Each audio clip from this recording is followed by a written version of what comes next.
she currently holds a range of views that go from moronic to abhorrent. Oh boy, are the establishment hacks not happy about Darializa headed to Congress. It's not only MAGA Mike Johnson who is continuing the fear-mongering campaign, despite the fact that it's falling on deaf ears and getting smacked down by the current furthest left representative. But that's not going to stop Trump and his centrist allies from slandering Darializa, although she is handling it perfectly. And you're going to appear in all sorts of people's ads. All sorts of Republicans' ads to say, this is what you're going to get if you vote for the Democrats, a communist. You know, I think that framing is one that I've been very proud to be able to say I don't respond to, one in which I have been very intentional to say I won't be reactive. We are presenting a vision of what we're fighting for, and I think for far too long we have had politics that is reactive to what Republicans are doing.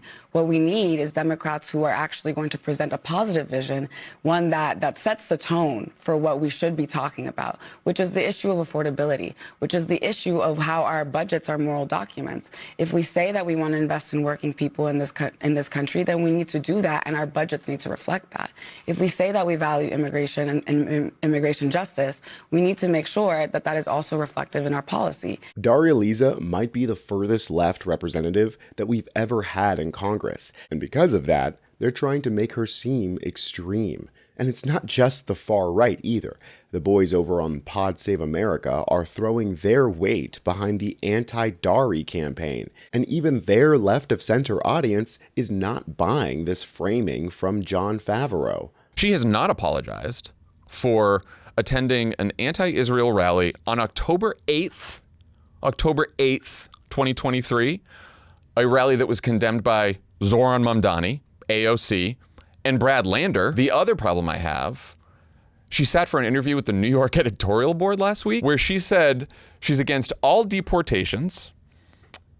She's for open borders because, quote, bordering is a very modern construct, actually. She wants to abolish prisons and refused to say, when asked, she got 4 different chances on this, refused to say that a convicted murderer should be sentenced to any jail time at all. Maybe she turns over a new leaf in Congress and like her voting record doesn't match some of these more extreme positions. I hope so. But I think the reason I bring this up is because when Democrats get questions about this, I think the answer is easy and important to give, which is that she currently holds a range of views that go from moronic to abhorrent.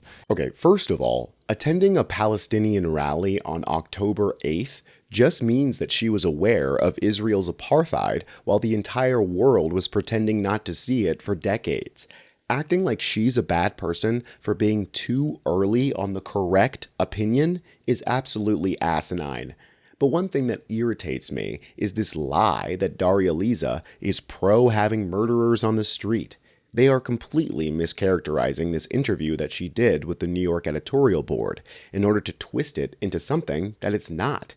Here are the questions that she was asked. Should a person who killed somebody else randomly go to prison? And what should happen instead? So 2 questions. Should that murderer go to prison? And what should happen instead? She goes on to clarify that as a prison abolitionist, this is what that means. This is what should happen. I think a lot of folks misunderstand what that vision of the world actually is. It is one that actually centers this question of harm. The interviewers seem to get frustrated by her answers and instead try to drill down on what happened specifically to that murderer in that specific case.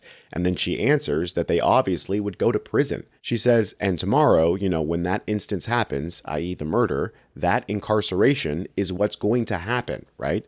And I don't think anyone in society questions that is what's going to happen. It is beyond disingenuous for a liberal to claim that Darializa is advocating to just let murderers out on the street.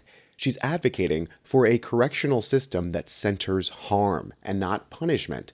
Doesn't mean that murderers don't get sentenced and put away, but when they do, they actually get the help that they need to stop recidivism rates. But they have to do this bad faith rewriting of our policy because when they get it too right, it just ends up making us sound amazing to their audience. The DSA, the Democrat Socialists of America, it sounds so innocuous, doesn't it? No, it doesn't. Don't say that. This is their platform. Listen, this is actually quotes from their platform that they published, I think, about a day or two ago. You can find this on the internet. Okay, here's just a sample of what they're about. They put this on paper. They're saying the quiet things out loud. Abolish the Electoral College, replace the two-party system with a multi-party democracy. Expand the House of Representatives, implement proportional representation, and ranked choice voting in all elections. I love it when MAGA's fear-mongering backfires on them and just makes us look even better. That's what makes it even worse that PodSave and the Liberals are out here acting exactly like MAGA. Their pearl clutching looks suspiciously like super moron Dave Portnoy here, who's completely lying and fear-mongering around Darializa joining Congress. Because the goal isn't to tell the truth, it's to make life as difficult for Daria as possible before she even makes it to DC, setting the tone of her being on the outside of the Democratic caucus. But the funny part is that there is no way that they're going to be able to stop her. They haven't yet noticed that these fear tactics are stale. Everyone's talking about pulling statements and things from years ago, but they just ran an election. Listen to what they've been saying now. Listen to what they ran on now.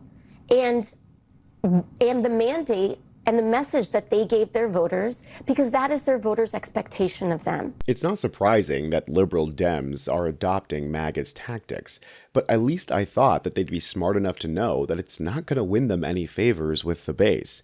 They already tried this playbook almost a decade ago when AOC won, and now she's one of the most popular lawmakers in Congress, and is hitting them with the cold water.